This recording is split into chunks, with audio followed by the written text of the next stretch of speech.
Hey everyone, welcome to another episode of Darshan Talks. I'm your host, Darshan Kulkarni. It's my mission to help patients trust the products they depend on. I'm an attorney, I'm a pharmacist, and I advise companies with FDA-regulated products.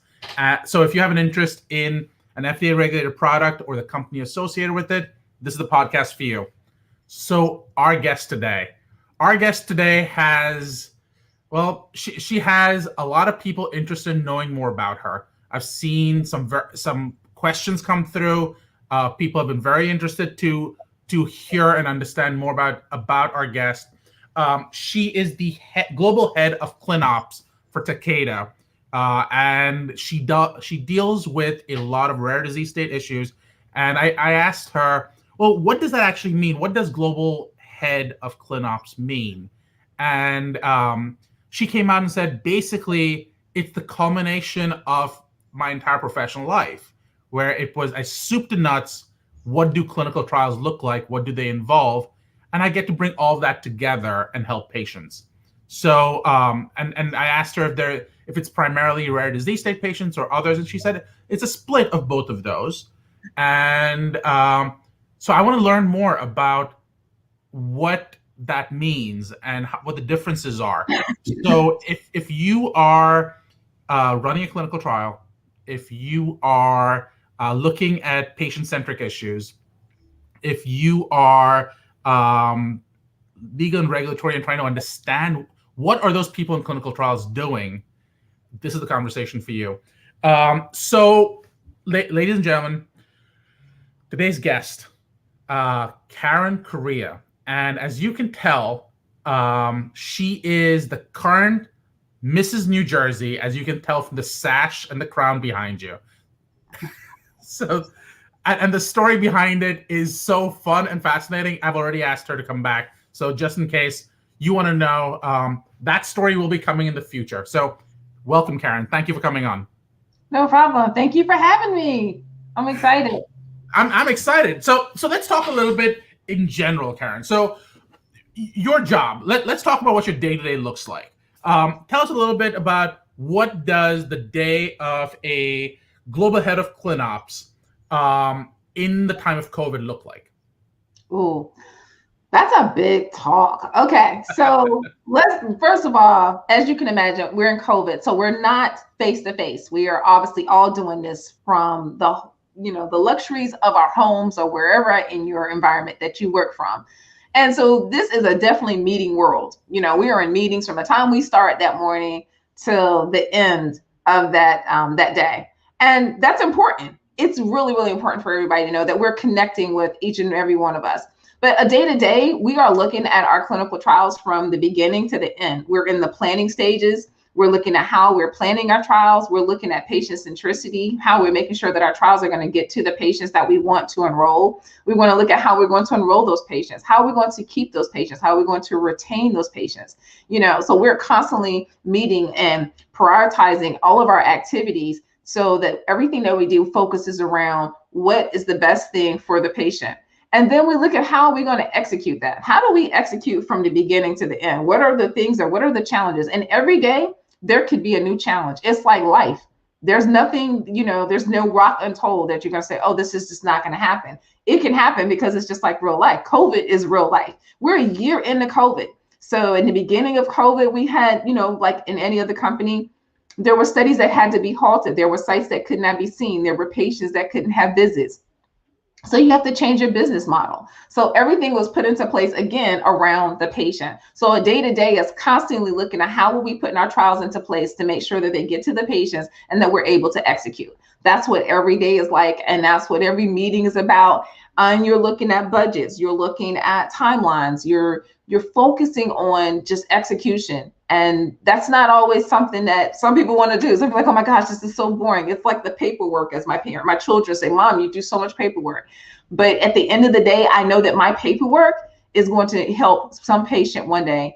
And when this gets approved, someone's life is going to be changed. And so that's how I look at it. So you focus so much on what you're calling paperwork, what you're calling operations. There are a million questions that pop out of that, but I'm going to start from a more from a question that affects me personally. You're so busy. What you're describing is a very, very busy period. You're relatively new to Takeda compared to some of the other positions you've had. If that's true, do you find yourself going, I felt like I jumped onto a treadmill and I don't have a chance yet to look at strategy? Or are you looking at strategy simultaneously and that's just taking you, it sounds like operations are so busy. Do you have time to look at strategy? You do. And one of the things that you learn when you're in the industry, as long as I am, you have to learn to balance. It's unfortunate that some people look like, oh my gosh, you're busy all day long, but that's what we signed up for. It's kind of like, this has been my dream job. And so I'm ready so I have to find that balance of, I'm going to be busy in meetings. I'm going to be busy focusing on issues and escalations and things of that nature, if there are any. But I'm also going to be busy on strategy because, again, if you fail to plan, you plan to fail. So you have to focus on the planning part of that process. So you can't always be reactive. There's got to be a proactive component to it so that things can change. Because if you're doing the same thing over and over, and we know what that means. That's the sign of insanity, to continue to do the same thing over and over and expect a different result. So you have to have a part of that strategy part in there. So it's a balance. And anyone that takes a role in operations, especially a leadership operations role, you have to be ready to roll up your sleeves, get to the table, get to the grind, and know that your day is very focused. And I think that happens when you're able to manage your time. That's just part of the process. But like me, I grew up in ClinOps. So when you grow up in ClinOps, you're used to that timeline of just, okay, I got this meeting, I got 10, 15 minutes, I can focus on this. We are very, very strategic with our time and how to utilize that time effectively. So you talk about using your time effectively. You've grown up in this world of ClinOps, but I guess my question is, we're always talking about doing things differently. We're talking about decentralized trials right now. We're talking about remote studies right now. We're talking about centralized studies, platform studies, blah, blah, blah. How do you decide what the flavor of the day is that's going to have the FDA still be happy while still optimizing? Like, who are the people you reach out to come up with your ClinOps strategy? So it's like a village. It takes a village to raise a child. It's like a village that comes to the table. So you have different people. You have your data people that's looking at how is this data going to be, we can actually use. So you have data at the table. You have your patient recruitment and retention team at the table. They're going to be able to bring you all of the vendors. They're going to be able to bring you strategy on your recruitment rate. They're going to be able to bring you strategy on things that would work. You have your operations people on the table. You have your clinical operations manager. You got project managers. They're going to be able to tell you how to operationalize that and how that's going to look if you are working have your seeing that with working with your vendors that you're working with, maybe your CRO vendor. And then you have your clinical scientific team. There's all of those people. It's not one role. It's all of these roles together coming to a table with a defined focus and making sure that they set a goal of what we're going to leave this meeting focused on. That's how it happens, and it takes time. But what it takes is a good leader. And within my team, I have great clinical operations managers. So I just feel like bringing the right people to the table, bringing everyone to the table, and having everyone's voice be heard on what is the next step. And is everything perfect? No. It's not. As a matter of fact, there's never going to be anything perfect because we're imperfect. I tell people all the time, you can't take an imperfect person and try to make a perfect situation. No one in this world is perfect. No company's perfect. What I think we're all trying to do is to find that piece of perfection. So that's it. And I think that, one thing I see have worked at many companies is that when you look at different people and you look at different companies, we all have something that we're doing well and we're all trying to grow. And that's what I look at. Because then some people look at, it's a competitive market, it's whatever. At the end of the day, it is a competitive market on your product. But in the end of the day, there isn't no competition when it comes to saving lives.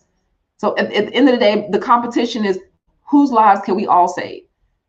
Just like, that's how I think about with COVID. At the end of the day, we want to save lives.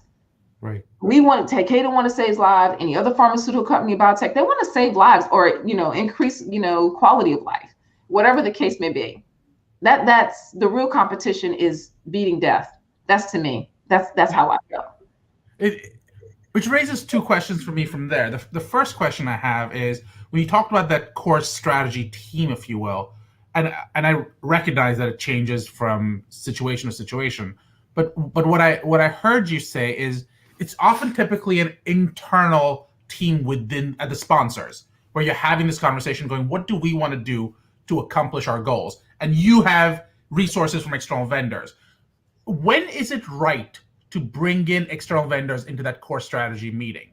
Or is there never the right time because that's an internal company perspective?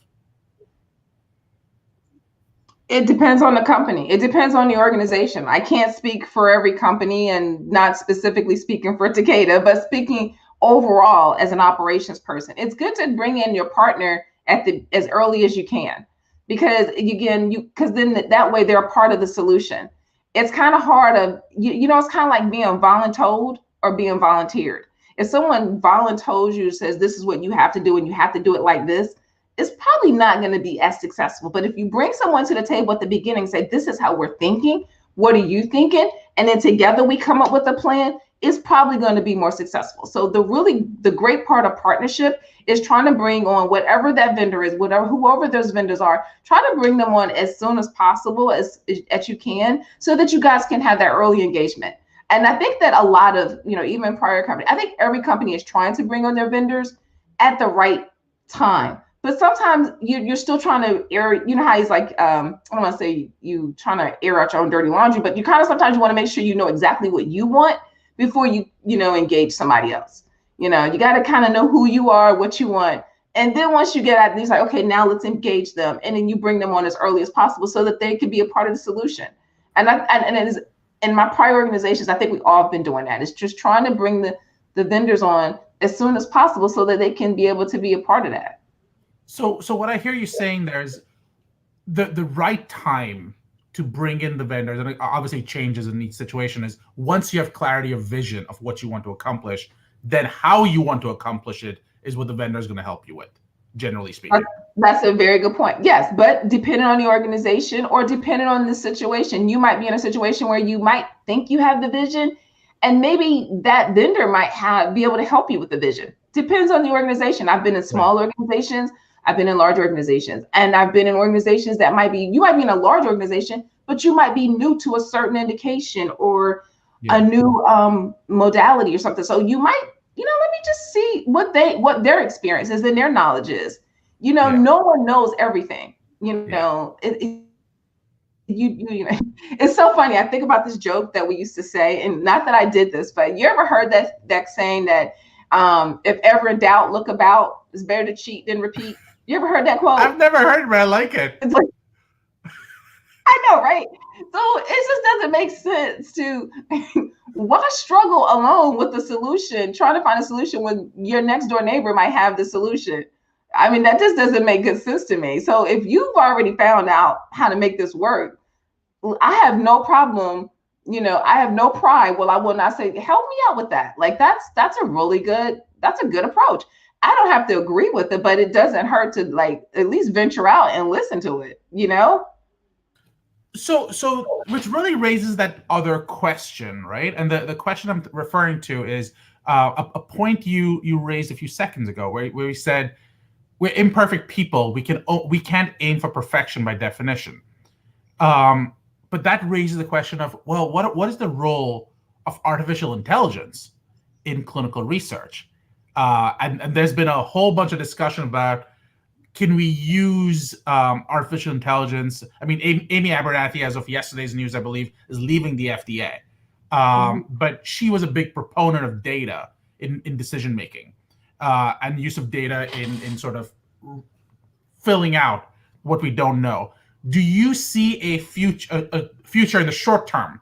Obviously, in the long term, who knows? But in the short term, where we're going to be able to use more quote unquote perfect methodologies like AI, and then what about the imperfections that the AI itself has, for example, bias?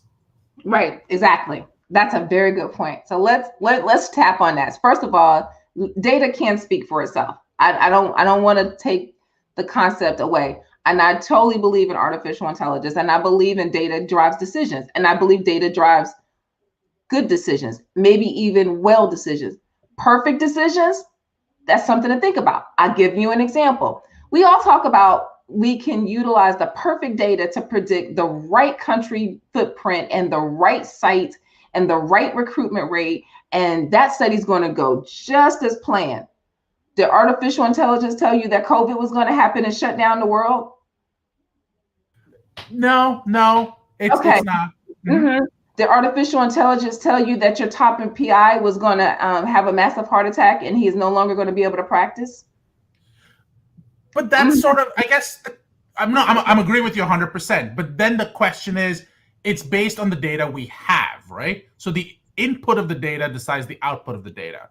So if you tell the artificial intelligence that this is the data you need to use, and we consider the risk of a site PI having a heart attack to be example 7 on a scale of 1 to 10, that's something to consider. But if we internally say it's going to be a 1, maybe the AI won't use it as much. On the other hand, COVID, we'd say the risk of that as of 2010 is negligible at best, but as of 2020, I want you to start including that as a consideration. Is the output of the AI a reflection of our own biases? I don't want to say it's a reflection. I don't really say it's biases. I think there's the unknown factor.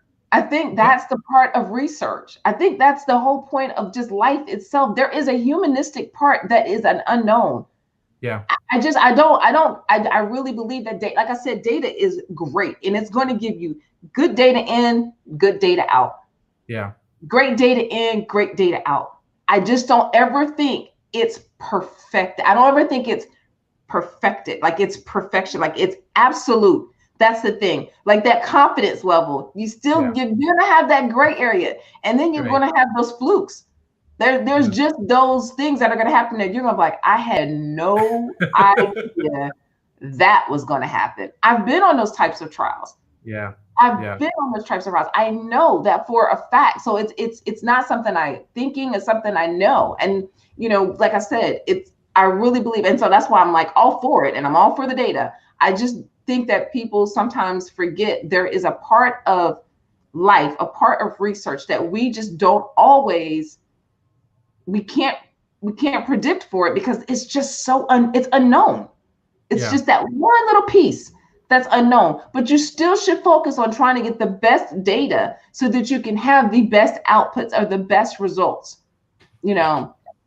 So are you saying that there's a role for AI? Absolutely. And it'll get better.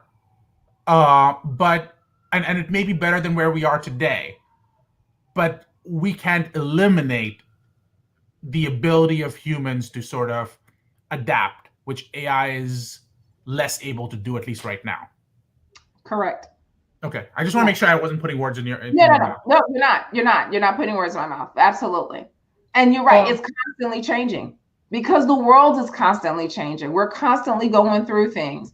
I mean, I look at, one topic that's just near and dear to my heart, diversity in clinical trials. That was my master's, that was my PhD dissertation. That's my topic. That's my, I live and breathe it because it's personal. It's very personal. So, but what amazes me is that we have been courting and dating this topic for over 20 years. Yeah. It's getting married and committed to this topic. Oh, so now we've got a little bit more, we got some teeth in it, people are like, wow, wait a minute, we might need to pay attention to this, and so we're hoping now it becomes substantial. It's something that it becomes in our DNA and it's not a nice to have. Yeah. So let's explore that because I love the idea of exploring that topic, right? We've been talking about diversity in clinical trials since I've been in the industry 20 years ago. Thank you. And it's probably predated me by at least another 20 to 30 years. Mm-hmm. So the question really is, what does actual action around diversity look like? Because on one hand, we say we want the diversity, but on the other hand, if we go into other countries and try to do studies saying we want a more diverse reflection of population, where does that cross over into you're preying on societies that cannot handle the type of money you're throwing at them? I remember there was a Pfizer study decades and decades ago, but I think you may even be familiar with it when I talk about it. But it was something to the effect of they went into a place in Africa. They told a village elder, look, we'll give you a TV. We want your people to participate, but we think that they'd be able to benefit. And what they didn't understand is that the TV at that time what caused the village elder to change an opinion that he or she, well, I guess at this point would be a he, but he probably shouldn't have done in the way he did. And so cultural norms and cultural sensitivity we may be less aware of. So how do we do diversity right, I guess, is a better way to frame that question. Listen, I'm not going to sit up here and say I have all the answers by no stretch of the imagination. And there's people that's been doing this for way longer than I have, way longer. Right. I will definitely want to. To be fair, though, you have a PhD in this topic. I want to preface that. But there's one thing that there's just some nuggets there that stand out for me. One is, first of all, have you ever heard let's sweep around our own front door before we start going to someone else's house? So what I mean by that is let's diversify our trials here in the U.S. Let's just start there. How about that? Okay. All right. So we got a 13% population of African Americans. How we represent 1% of the population in the clinical trials. Let's work with that before we start saying now we're going to start going to other countries that have Black, African, whatever patients. Yeah. Totally not saying that we should not do that. That's not what I'm saying. But before we start utilizing that as an opportunity, how about we clean up the diversity that's going on here? Yeah. We can't even get that right. Once we get that right, maybe we can then start thinking about what other countries we can go to look at the diversification and implementing.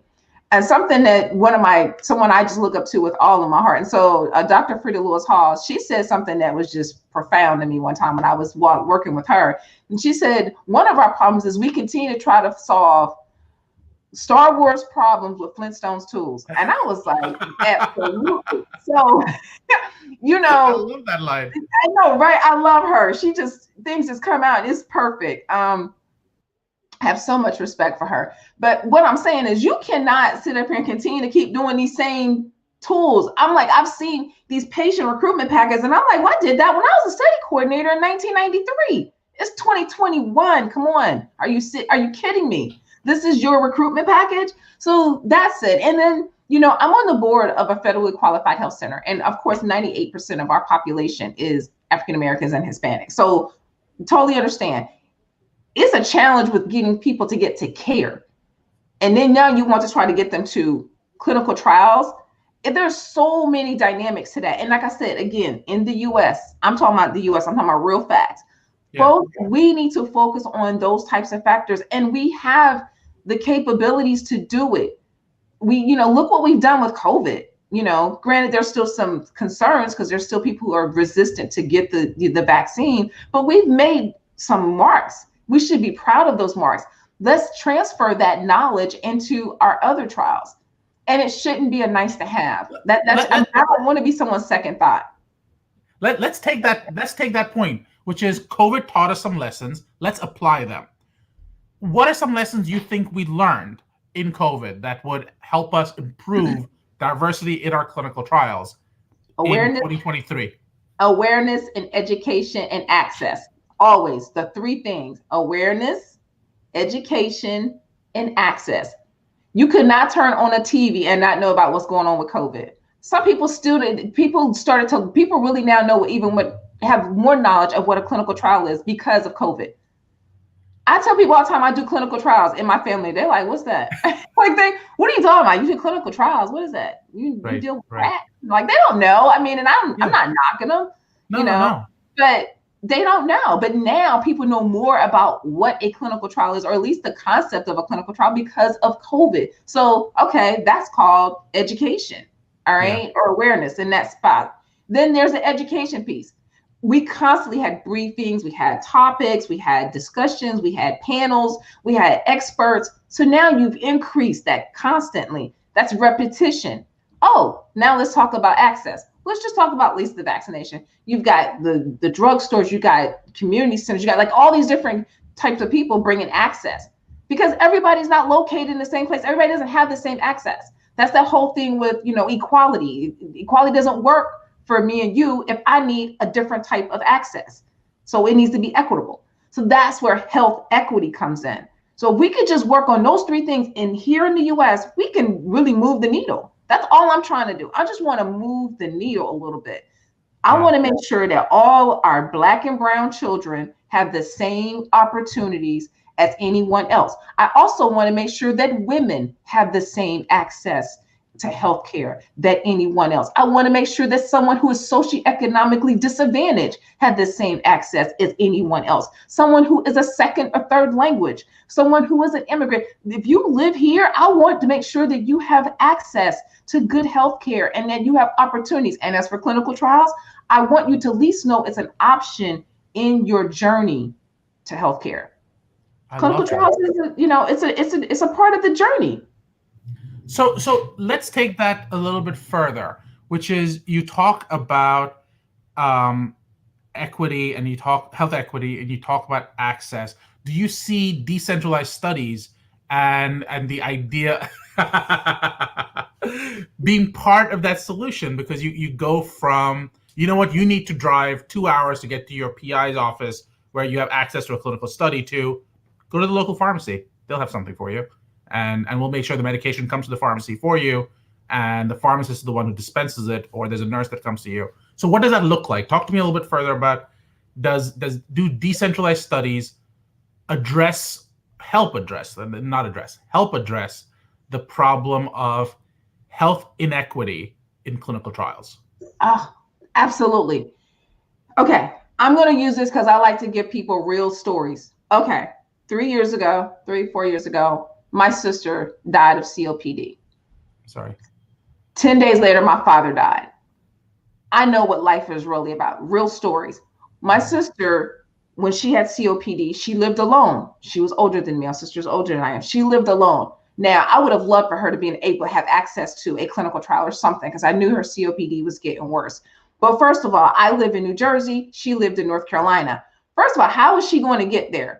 My sister was very weak. How is she going to take her tank and all her oxygen, her meds, her purse, get into her car and try to drive to a site to do clinical trials, and then get back home? And then it was just draining for her just to get up every day, before she went to the hospital in her last couple of months of her life. So yes, think about the patient. And that's just her story. I know of stories of people with children, people who are taking care of their elderly. I know people who don't have a car, or they live very far, or they have a job where they can't just take off. I feel like I have a good job with good health insurance, but I'm gonna tell you, I can take off. But do I want to? No, because I don't want to miss this meeting. I'm so busy. I'm so focused on my job and my career. It's hard to take off because I feel like I'm going to miss something. And I think I'm not the only career-driven person that's like, I've missed this mammogram, or I've missed this dinner, my dental appointment. So but you want someone who's a blue-collar person to take off all these days to go to a visit? No, it's not that easy. So you got to make it more accessible for everybody. And when you put yourself in someone else's shoes, then you can truly walk their moccasins. And that's where I think people forget. I think sometimes people sit behind their ivory towers and they write these beautiful documents and these protocols and these processes. And then they're like, that would be great. Sealed and package it on up and say, oh, great, can't wait to execute this. I used to be a study coordinator. I can tell you, it's not that easy. I did pediatric asthma and allergy trials. And I remember I had one little kid, he was like, oh my gosh, Miss Karen, I love doing this study, but every time I come, I got to get up earlier, and then my mom's got to bring me, and she's got to figure out what to do with my sister, because, and then my sister, then she got to drop my sister off, and it's just so much. And I still love the patients I used to work with, and I just listen to them, and I'm like, wow, this is a lot on this lady. She's got one kid she got to drop off, then bring one kid to the office, and then she's going to drop him back off at school, and then she's then go to work, because most asthma trials, you start them off early in the morning. By the time I did all that, I'd be like, I'm done, I'm calling out. Yeah. I'd be calling out. We don't think like that. We think it's so simple, but that's real life. That's real life. what really jumped out at me when you said that was the idea that the woman said, "I really like being part of this clinical trial, but," and she talks about all the reasons why it's difficult. One of the things that really jumps out at me um, is the history of inequities that we've especially seen in the context of clinical trials. And what I'm really referring to are the Tuskegee experiments and the legacy. I love that I've You know touched you're about to something. get it right. Was There was that? just an article about recently about that. So Well, I'm gonna have to I'm giving it to you in a few seconds to just get into it, because the truth is we want people to be part of these clinical trials. We want them to participate and benefit from these studies, but we have a history of doing this wrong as a nation and as an industry. So the true and trust in the industry is at an all-time low. How do we do it better? How do we address our own failures before we try to say we're in this for you?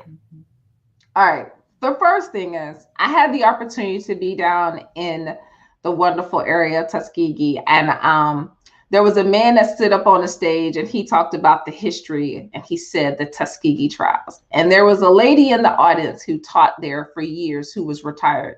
And she said, "Sir, I would like to correct you.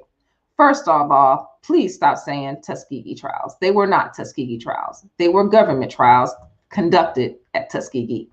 So that was the first thing. We need to start thinking about the way we say things, because they carry that badge, and that's not a badge they should be carrying, because it was just conducted there. They just happened to be the vessel.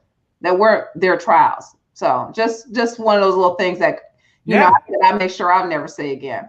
But you're right. I don't even think that's really what people are disadvantaged at, or they're listening to, or they're hearing today. Let's talk about the today biases that people are dealing with. Like let's talk about that. You don't even have to go back that far. Let's go to the patients that are currently in seeing physicians right now and don't want to refer them to another doctor because they feel like they might lose them. Let's talk about that inequity. Let's talk about the doctor that might feel like, oh, this patient is not good for a clinical trial because they might not be compliant, making a inference, or they just have this institutional bias about a certain group or a stereotype.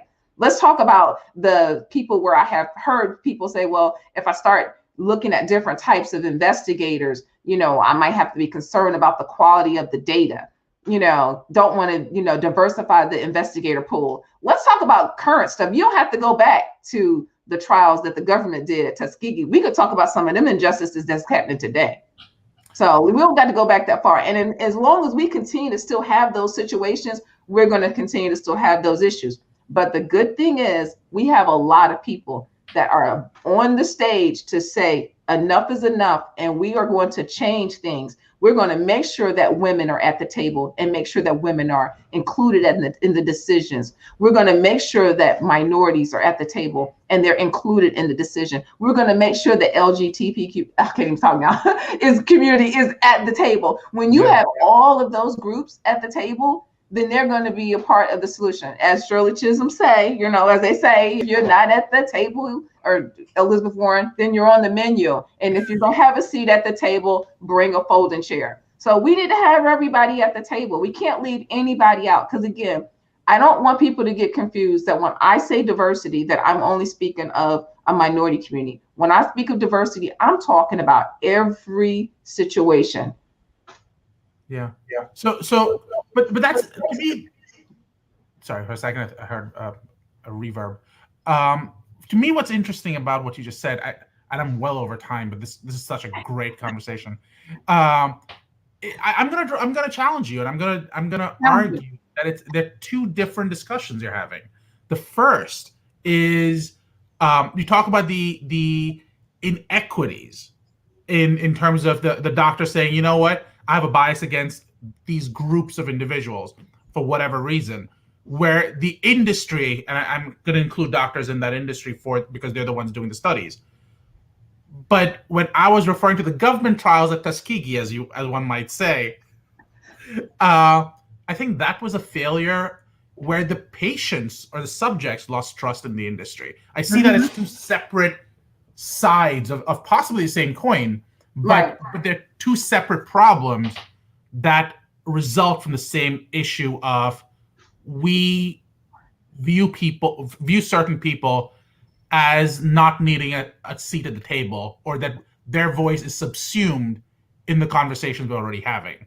So I like to believe that people are not intentionally going, I don't want to hear your voice. It's more, I don't think your voice can add something that we don't already have included. Oh, that's a point. Yeah, I can see that. I can see that, but you don't know that until you bring the voice to the table, correct? Unless you think that you've already heard those voices. But the question is, I don't know. I don't think that's correct. And a really good example of that is the entire movement around patient centricity, where we thought we had all the answers. Right. And patients came in and said, "No, you don't. You're not even doing this right." Okay, good point. But it's evolving though too. Yeah. We might have had the right answer at that point, but it changes. Yeah. I mean, listen. Okay, just think of parenting. Okay, yeah. I have 5 adult children, blended family, but 5 adult children. What might have worked for one child might not work for the next child. Yeah. So that's the whole thing with patient centricity. It's constantly evolving.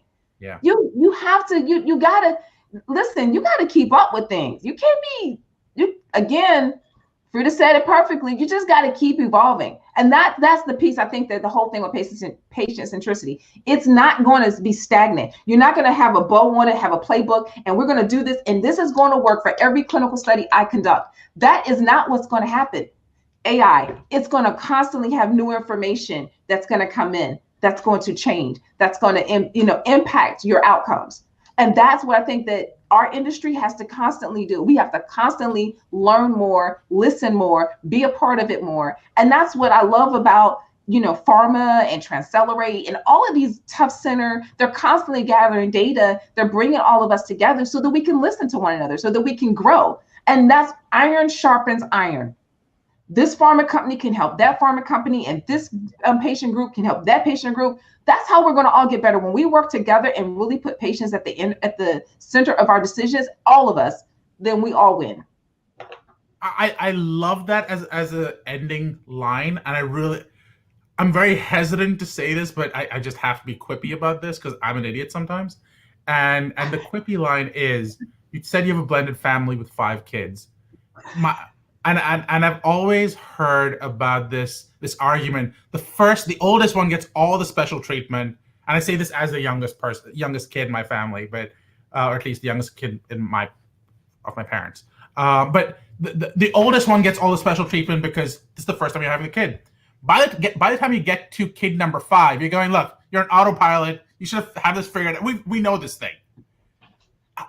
Is patient centricity or diversity suffering from that same exact problem, which is, we've done studies forever. We've got this down. Don't worry your pretty little head about this because we got this. Is that the exact same problem we have?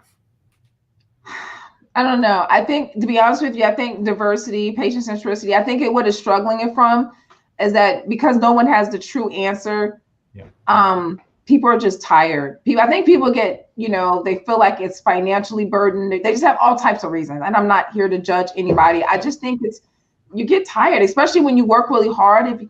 What I don't think people see behind, and this is one thing I hope the world can see in the pharma industry, in the biotech industry, there are people working day in and day out on their trials, whatever their indication, whatever their drug is, their vaccine, whatever it is, they're working really hard.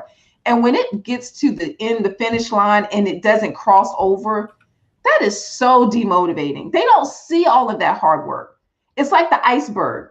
Everybody just sees all of the ones that get approved or whatever. They don't see all of the work down here. They don't see the late night meetings, the reviews, the documents, the data cleaning. They don't see all of that. So people get, they get exhausted. And then our industry gets so bashed.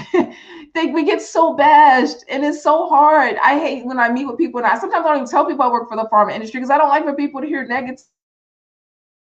negativity. I love what I do, and I love the people I work with. Yeah. And we get such a negative feedback so much. I want to help us change the dynamics. We are so there for every patient. We want to save lives. Doesn't always work that way. So I just think people get exhausted and they get burnt out. And so maybe sometimes the innovation leaves the door because of that. It's not intentional. It really isn't. So before we go further, because we can have a whole discussion on patient centricity. I know, right? And continue a conversation on diversity and get into CRO relationships and talk about everything else we talked about. But here's a really simple question. What is a question you'd like to ask our audience that you'd like answered from them? How can we work better together as an industry? That's it. We're COVID showed us we got to work together. Yeah, we are competing, and I get that, and I respect that. I mean, I work, we all, but we also are working together at the same time. Does that make sense? It's kind of like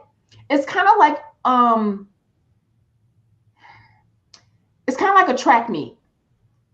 You've got the relay team, okay, that everybody's got to work together, to win the relay. But then when you're running the 400 or 300 or whatever, you're running by yourself then. But you also got to run with the team. So to me, I see the pharma industry as the relay team. We got to pass the baton, we got to work together. But then I know that we also got our own lanes that we have to, work on our own drugs, work on our own, and we have to, make that get to the finish line, as we expected and so forth. And I respect that. But we also got to work together. And that's just all, I think is where we're going to change as an industry so that people see the pharma industry as a part of healthcare and not as, you cost too much and all of these other negative things. And I think that until they see us as a unified front working together, that's how we're going to continue to be portrayed. I love that we have a response from someone going, Transcelerate is that answer. I do. It's not the answer, but it's one of the solutions, because again, I don't think one all be all, but I agree. I'm with you on the Transcelerate. So thank you for that answer. So during this podcast, as we discussed, we talked a little bit about what your role is like on a day-to-day basis. We talked about the use of AI. We talked about the day in the life of Karen Correa. We talked about the fact that there are how you plan strategy. We talked about diversity in clinical trials. We talked about the beginning of patient centricity. Well, we talked that we wanted to talk about patient centricity, really, because there's so much more we can get into. So much. Did I miss anything else? No, it was a lot, but it was all great topics. It was all great topics, and there's so many more things. Like I said, I give credit to all of the men and women that I've worked with in the past, and all of the men and women that I work with now at my company, which I love, and all the men and women that I will work with in the future. Because what I've learned in this industry, it's very small. So you see people that you pass by them, same company, different company, same conference, different conference. So I look forward to those continued relationships and us working together as an industry to change the dynamics of who we are. That's a great line. So nothing in this podcast, this is the lawyer in me coming out, should be construed as legal or clinical advice of any kind. It does not necessarily represent Karen or my personal opinion. These are, or the opinions of our employers. Nope. In my case, it does, because I'm a lawyer and this is what I do, but still. But that's not necessarily the case with Karen. It is for educational and entertainment purposes only. For those of you who missed it, Karen, where can they reach you? Oh my gosh. I'm obviously LinkedIn, Correa. And I'm really, really big and active on, believe it or not, Facebook and Instagram. So Karen Smith Correa or Karen K804. So, or Mrs. New Jersey International 2020. I don't know. Whatever you can find me, just find me. But at the end of the day, I'm looking forward to meeting more people, learning more, because I have a lot still to learn as a person and as an operations person.